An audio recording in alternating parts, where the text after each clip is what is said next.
그동안 잘 지내셨어요?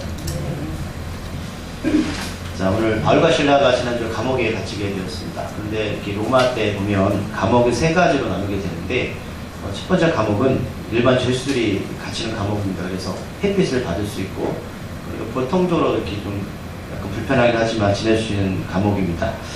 두 번째는 좀 견고한 빗장을 채우고 있는 좀 깊은 감옥을 네옥이라고 부르거든요. 두 번째 감옥이고요. 세 번째 감옥은 사형수들이 갇히는 지하 감옥이 있습니다. 오늘 바울과 실라는 아마 추측하기는 첫 번째 감옥이 아니라 두 번째 감옥, 네옥에 갇힐 가능성이 굉장히 큽니다. 사형수는 아니었지만 보통 죄수를 취급받지는 않냐고 깊은 감옥에 그 사람들과 접촉점을 피해서 가다 오는 것으로 추측이 됩니다. 굉장히 힘들었겠죠. 복음을 전하다가 또 조율하다 이렇게 일을 당하게 되면 사람들 마음이 굉장히 힘들거든요. 그리고 성경에 보았지만 발에 쇠사슬을 채워놓는데, 그래서 어떻게 채워놓냐면 벽에 쇠사슬을 고정시켜놓고 발을 이렇게 걸어놓습니다.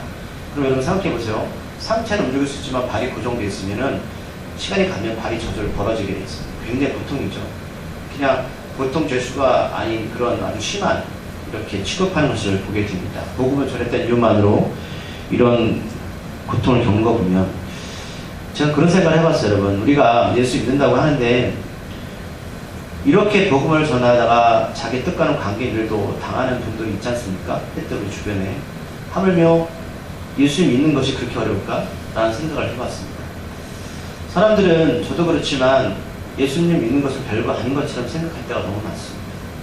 그래서 하나님이 원하는 게 별게 아니거든요. 하나님은 거룩한 안식일날, 주일날 우리가 예배하서를 보았지만 안식일을 거룩하게 지키고 나와 좀 대화를 하자라는 겁니다.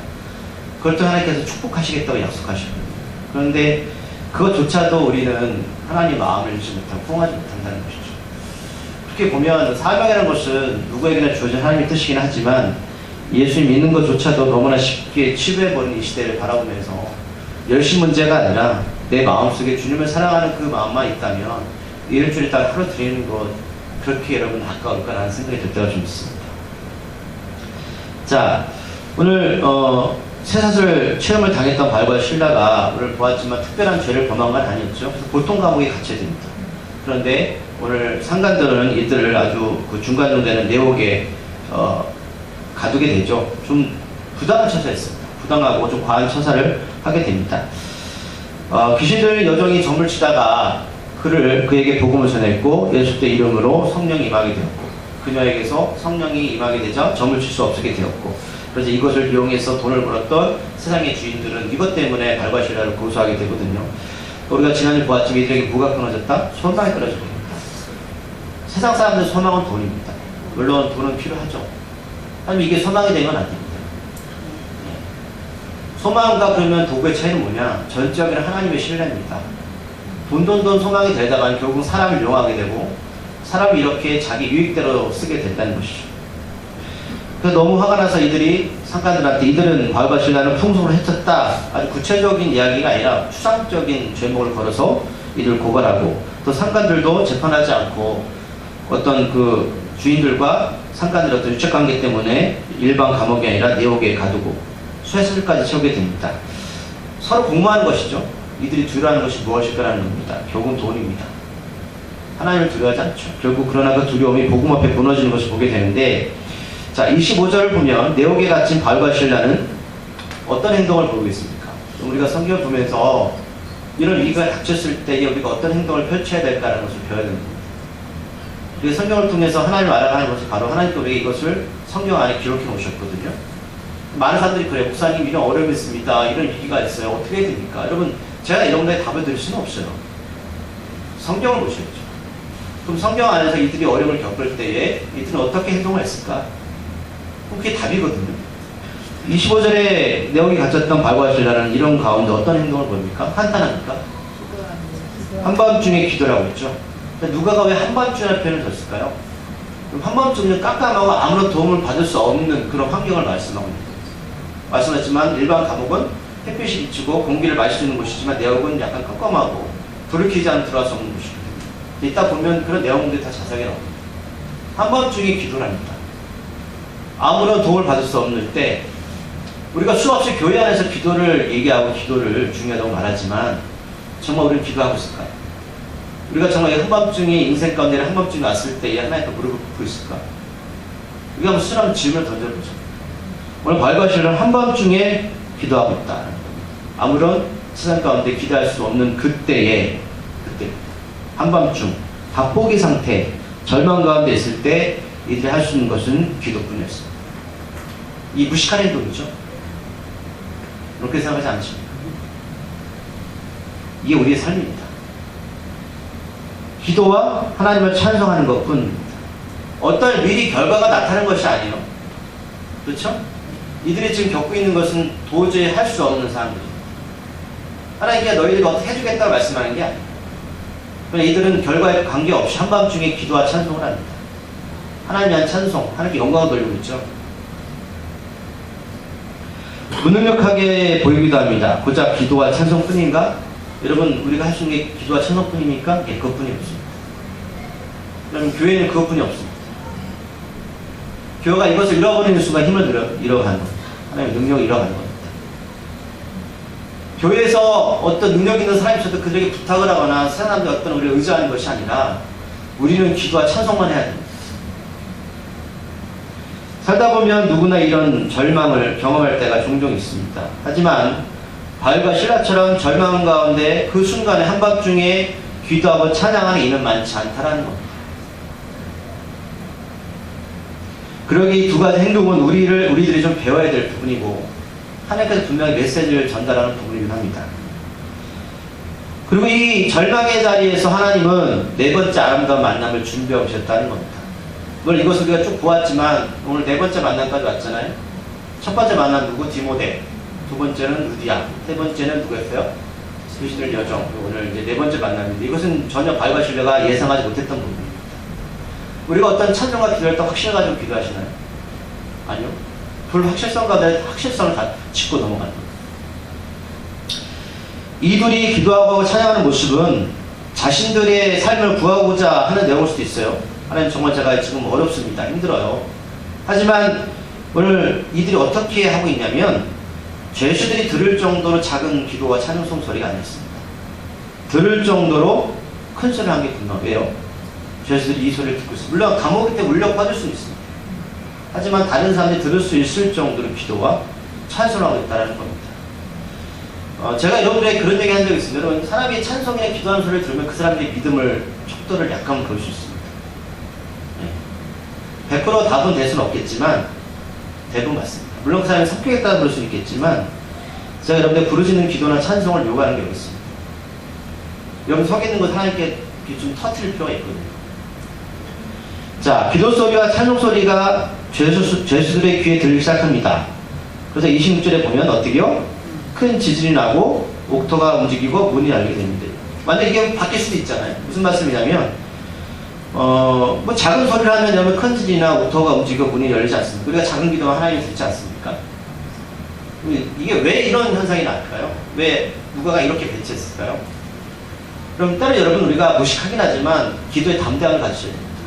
무슨 말씀이냐면 제가 이런 경험을 한 적이 있거든요. 하나님 응답을 주셨을 때 그것을 미리 얘기하라고 할 때가 있습니다. 왜 그렇게 하실까요? 아, 이 사람은 하나님의 종이다. 하나님께서 응답하셨음을 사람들 자랑하라고요? 그게 아니고요. 하나님이 누구신지 나타내는 겁니다. 사람들은 몰라요. 이게 도대체 기도의 응답인지 찬송의 응답인지 사람들은 모른다. 하지만 이걸 미리 어떤 하나님의 응답을 통해서 그것이 선포되었을 때 사람들이 아, 그렇구나. 하나님이 일을 하셨구나. 그러니까 이들이 이런 찬송의 기도 소리가 높이 퍼졌을 때에 이렇게 이런 기적이 나타나는 것은 뭐다? 죄수들이 어떻게 느꼈을까요? 하나님이 일을 하셨구나 이거예요. 그럼 이것은 우리가 자랑을 하는 게 아니라 하나님의 살아계심을 증거하는 거거든요. 네. 여기서 지진이나 옥토가 움직이는 것은 여러분 구약 때 하나님 인도하실 때 일어날 때 일들이죠. 옥토가 어떻게 움직이는 거? 타가 어떻게 움직이죠? 지진이 아니라 타가 움직이잖아요. 하나님의 영광이 드러나는 장면이거든요. 그럼 하나님의 영광이 임재하면 그럼 터가 움직입니다. 안 깨지게 깨져버린다니까요. 그러니까 문이 다 열리게 되죠. 자연스러운 지진이 나고 땅이 움직이니까 고정된 어떻게 문이 열리기 시작하는 거죠. 그럼 이게 단순하게 자연현상이 아니라 사람들이 꽉 갇혔던 이것들이 하나님의 능력이 임하니까 터지게 되는 겁니다. 막혔던 병이 터지게 되고요. 막혔던 일들이 터지게 되는 것이죠. 이런 일들 구약 때도 하나님께 임하셨을 때 일어났던 현상이기도 합니다.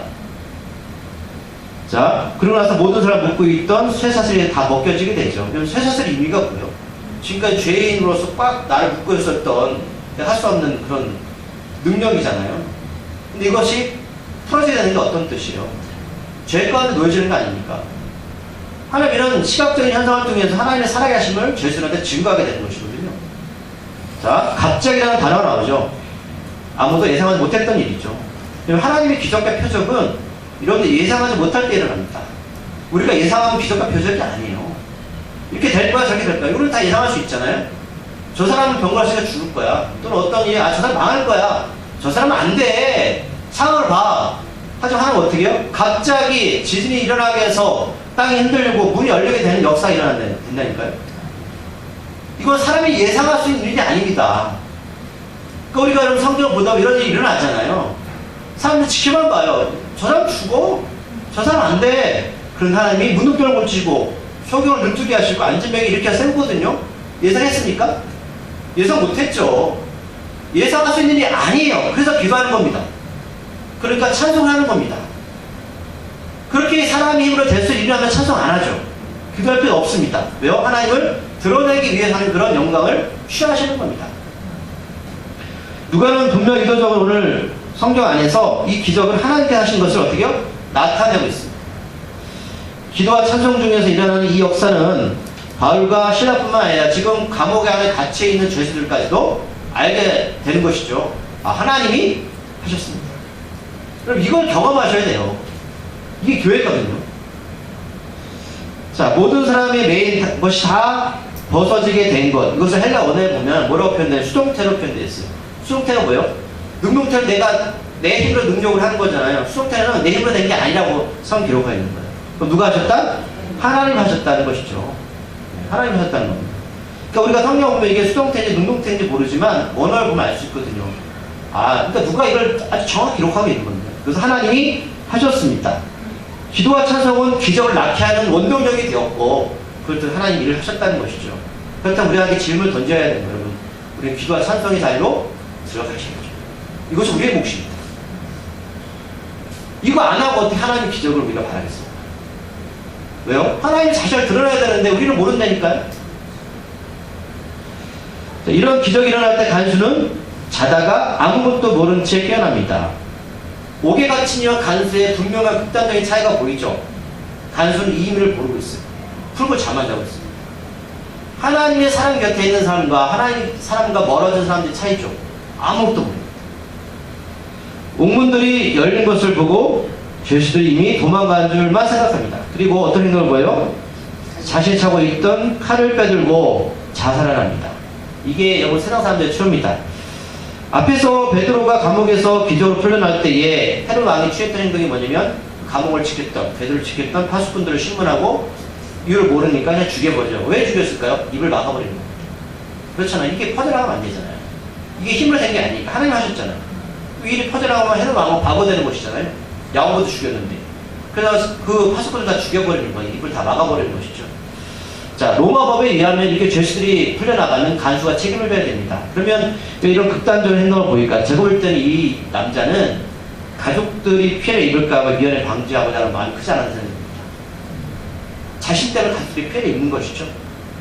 그래서 아마 이렇게 극단적인 갑자기 이런 행동을 취하지 않았나 생각이 듭니다. 자, 28절에 보면 이 모습을 봤던 바울이 크게 소리를 지릅니다. 그리고 뭐라고 이야기하죠?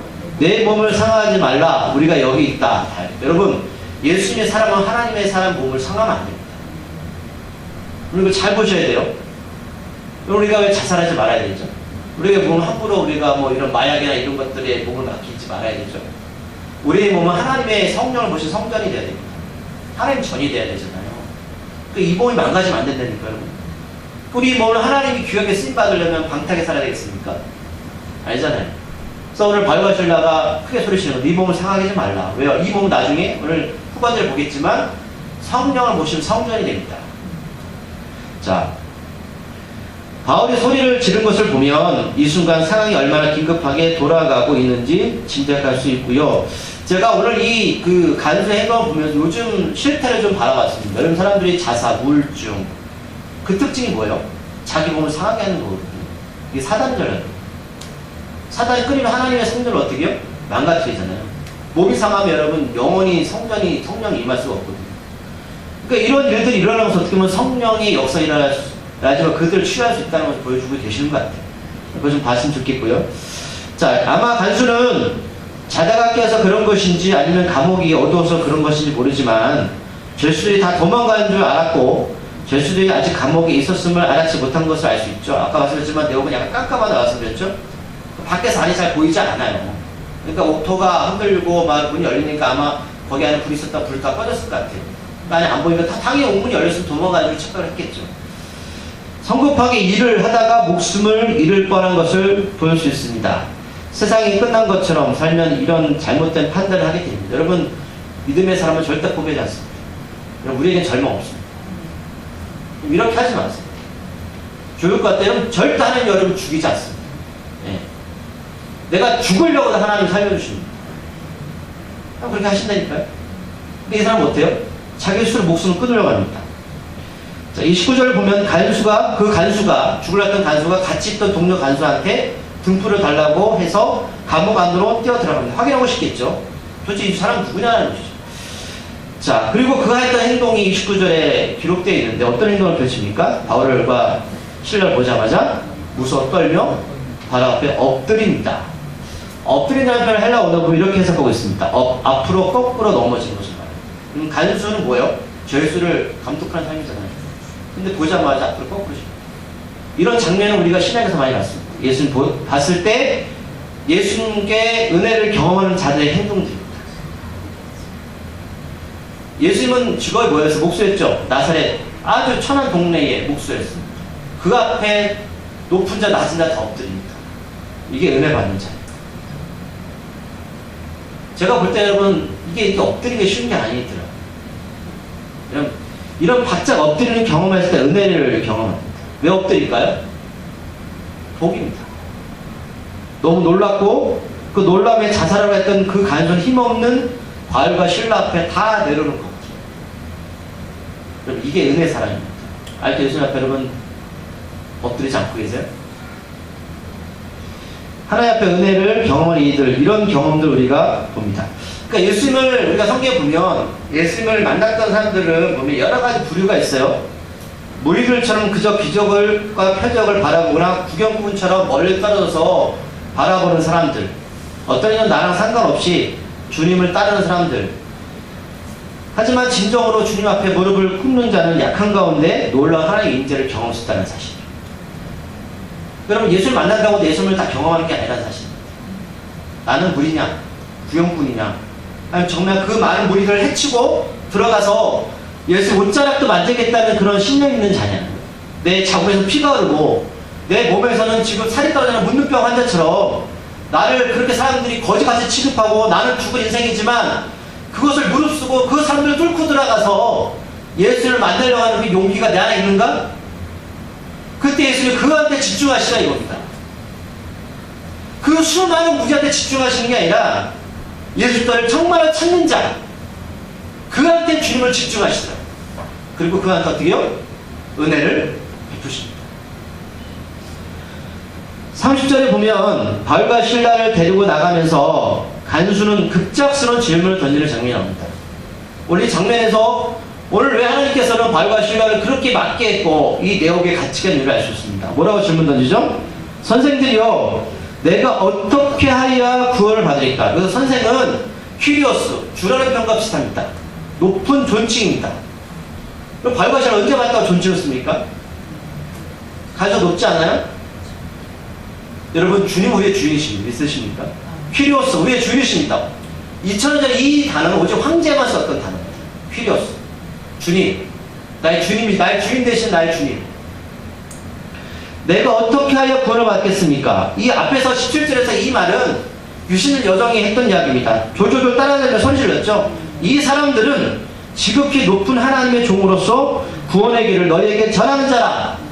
이 소리를 들었는지 모르겠지만 갑자기 엎드리고 바울과 실라 앞에 엎드렸던 이 간수는 그들에게 바울과 실라는 구원을 요구하고 있습니다. 여러분 사람이 엎드려 갑자기 생각이 나서 대답하나요? 이야기하는 그렇지 않죠. 가였던 생각입니다.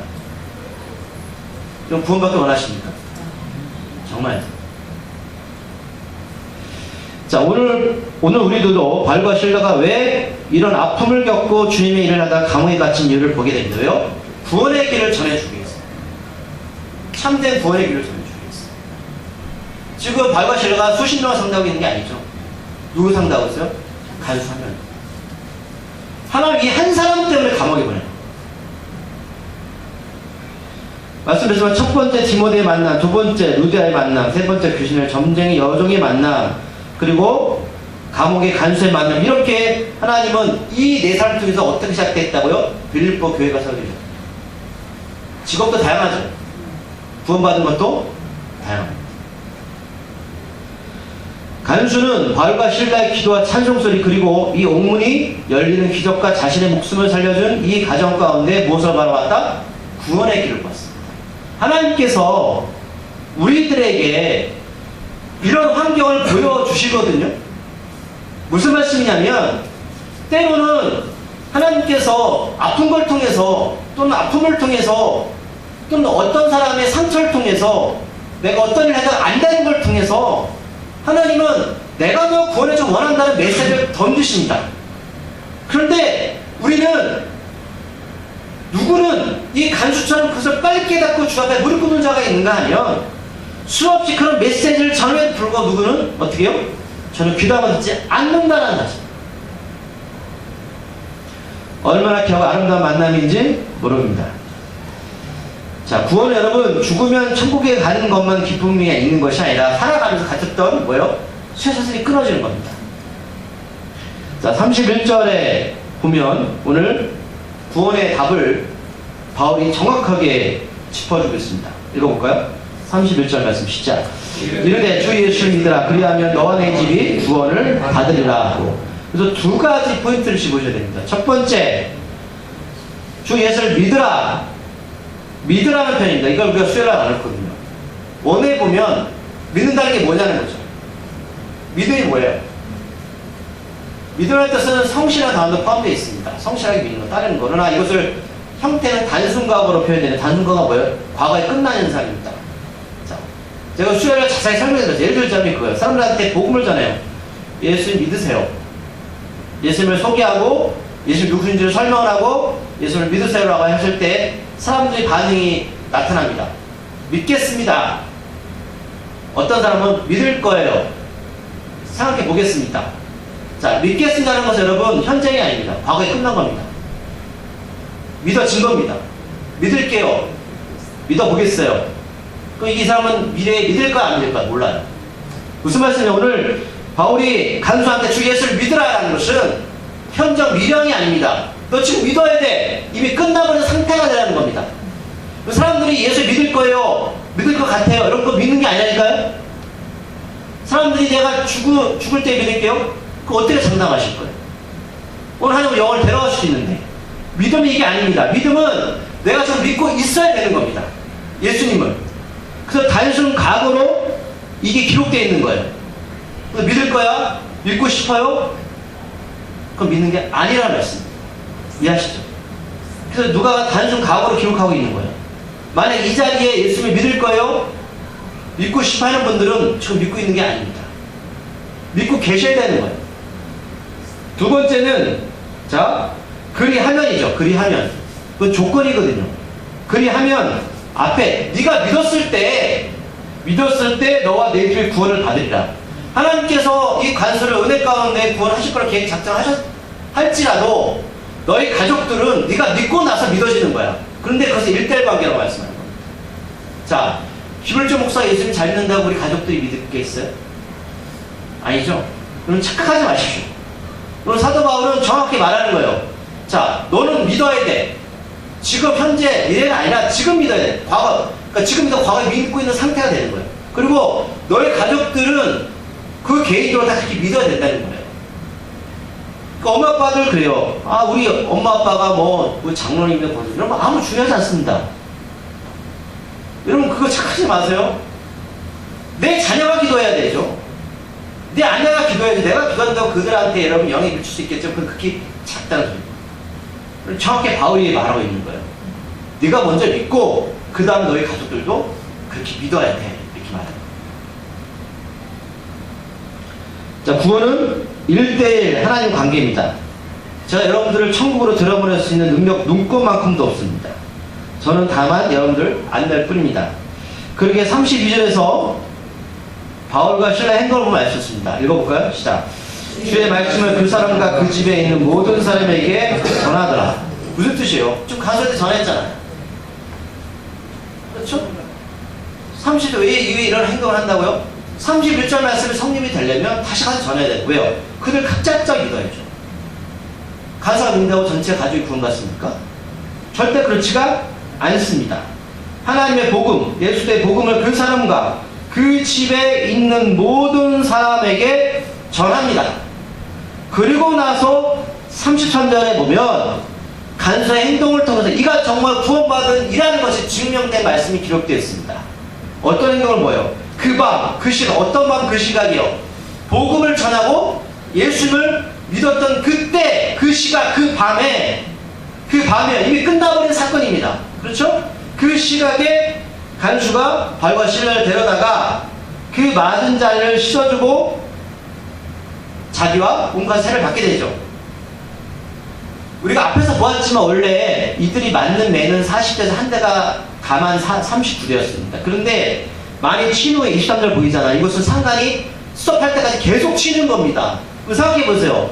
자, 제가 고등학교 때 고2 겨울이 다가올 쯤이었습니다.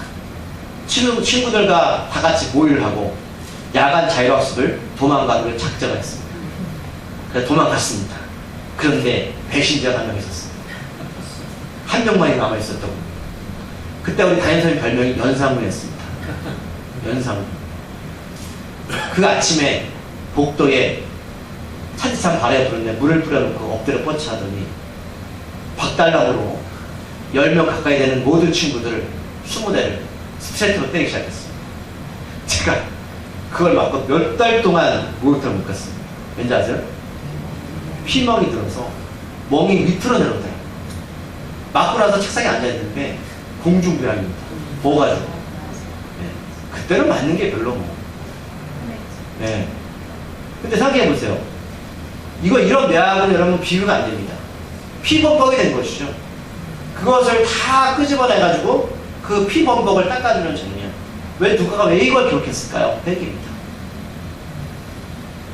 하나님께서 이 간수 같은 사람을, 인간 같지 않은 사람을, 하나님의 사람을 복음을 통해 변화시킨 것이죠.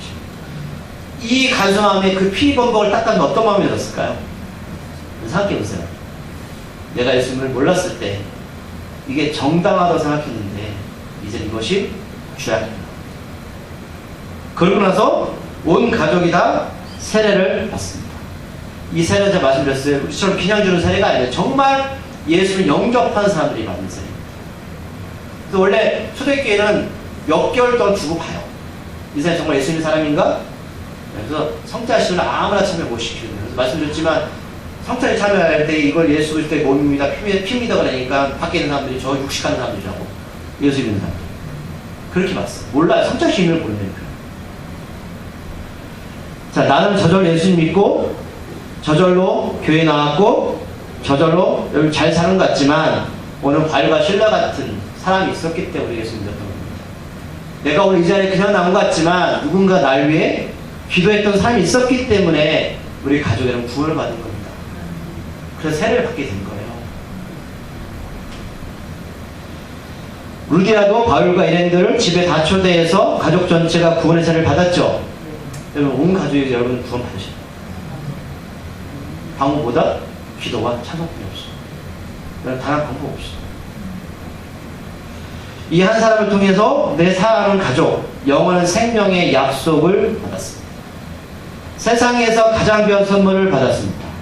부디 여기 계신 분들도 하나님 주신 이 선물을 나만 갖지 마시고 아직 믿지 않는 가족들이 있다면 여러분 죄송하지만 기도하셔야 됩니다.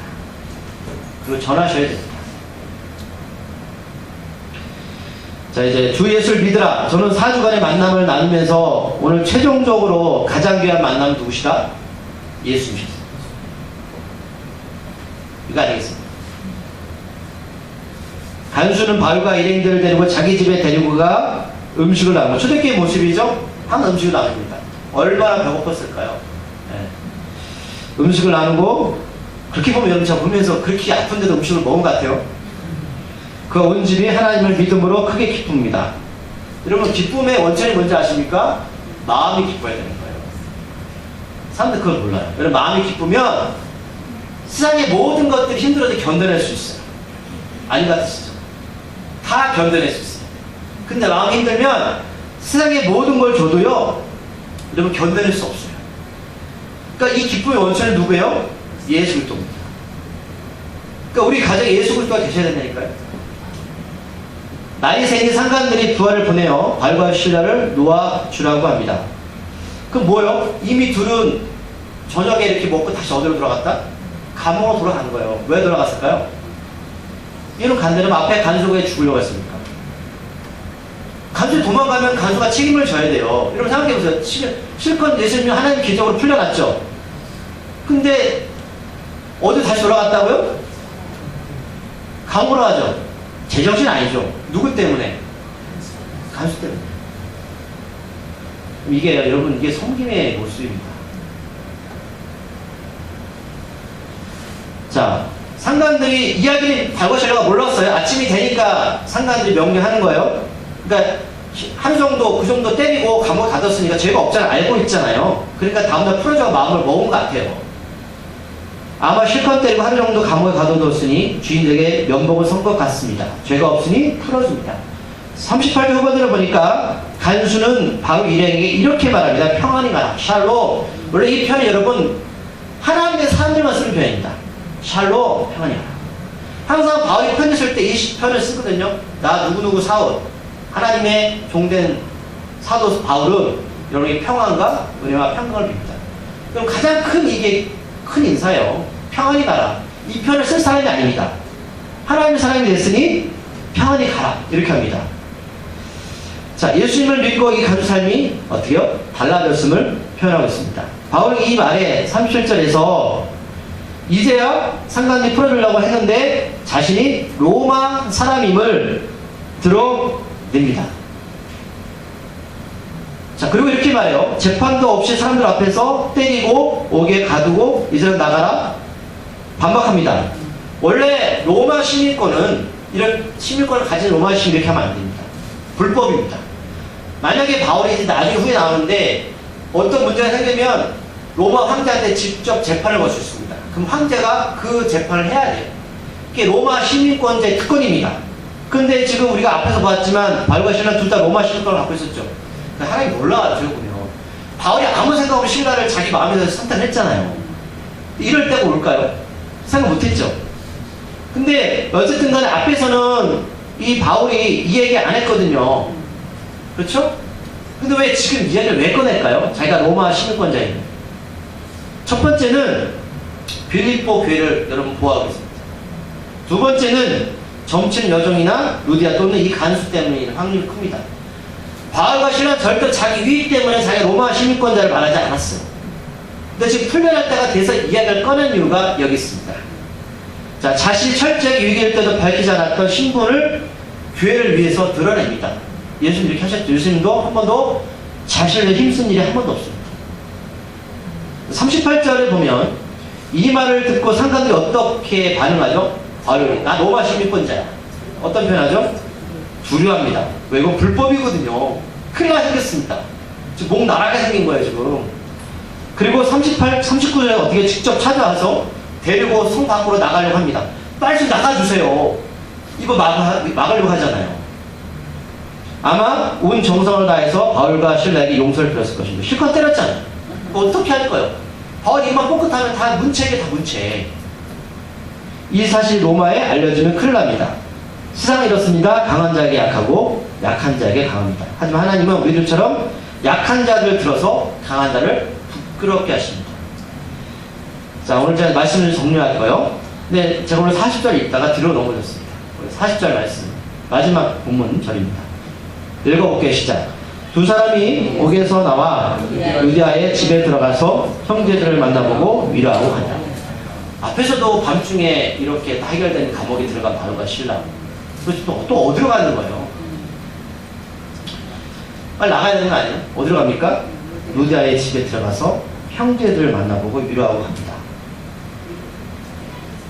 여러분, 교회를 사랑하십니까? 교회 주님 몸이거든요. 위로를 도대체 누가 받아야 돼요? 위로를 누가 받아? 피범벅이 된 게 뭐 한 틈에 났습니까? 그리고 누가가 옆에 있으니까 좀 발라줬겠죠. 의사니까. 하나님은 그렇게 참 약도 줬다, 병도 줬다가, 그러니까 아름다운 동역을 주신 거예요, 그죠? 누가가 좋은 약을 줬겠죠. 근데 이게 하늘을 가겠어요. 그래서 누가 위로를 받아야 됩니까? 여러분, 항상 위로받기 원하시죠? 네? 제발 거기서 탈피하십시오. 위로하는 자가 되십시오. 그럴 때가 되지 않으셨어요? 네? 저는 도대체 이 사람 무슨 생각을 하는지 모르겠어요.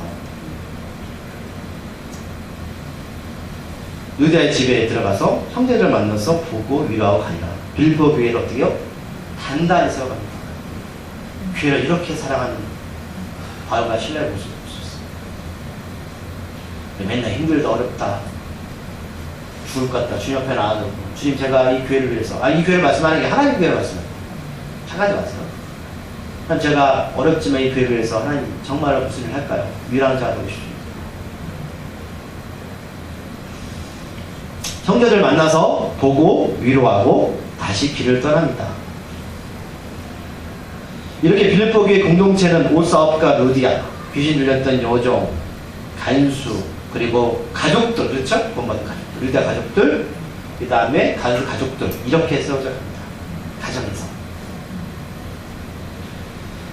아시아에서 우리 처음에 보았던 복음을 전하려 했던 바울을 막으셨던 그 하나님 뜻이 이렇게 확실하게 들어옵니다.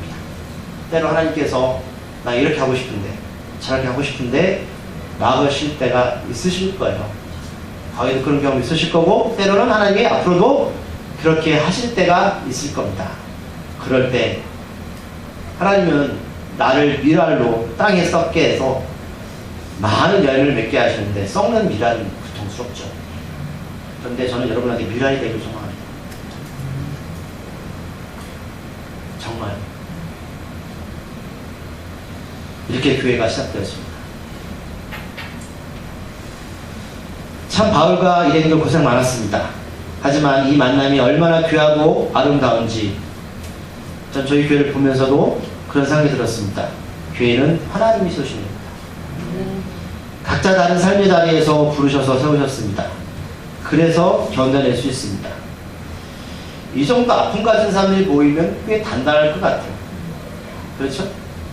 웬만한 거 들어와서도 얘네들 본줄까? 얘네들은 그렇지만 아픔 있는 자가 여러분 교회를 세워가면 교회가 단단해져 갑니다. 과정이 쉽지 않겠지만, 자, 온 가족이 구원받은 그 기쁨이 너무나 크기 때문입니다. 모든 것이 하나님의 은혜였습니다. 그리고 바울과 실라도 떠나갑니다. 이게 여러분 인생입니다. 우리가 금요일날 영상 하나 봤어요. 기억나세요? 이인요한 4대째 걸쳐서 중등학교 유진배 선교사님 와셔가지고 이제 여자대학교 교수시잖아요. 그분이 이제 그런 얘기 한마디 하잖아요. 4대째 한국에 와서 자기 가족들 온 인생을 복음에 살았잖아요. 살아온 이야기요.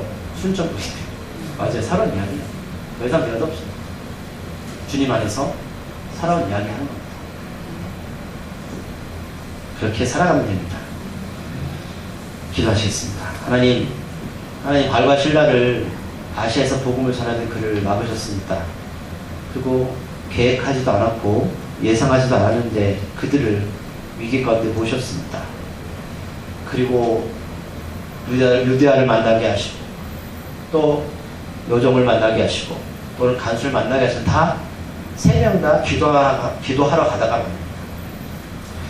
우리가 이렇게 바라보면서 우리 인생을 바라보면 왜 이럴까? 내 인생은 왜 이렇게 막으셨지? 나는 왜 자동차를 탈 수 없지? 그런데 가만히 보면 이것이 은혜였습니다. 막으셨기에 제가 이 자리에 있고 우리가 이 자리에 있습니다. 남들처럼 잘 살지 못해도, 남들처럼 부귀영화 누리지 못해도 하나님 이곳에서 교회를 시작하였고 주님과 함께 동행하였습니다. 아버지, 우리에게 이 은혜를 허락하셨으니 은혜를 지키게 하시고 이제 위로받는 자가 아니라 위로하는 자가 되게 하여 주시옵소서. 그래서 우리가 어떤 상황 가운데서 절망하지 않고 좌절하지 않으며 성령과 함께 그 길을 함께 걸어가게 해 주시옵소서. 예수님의 이름으로 기도드립니다. 아멘.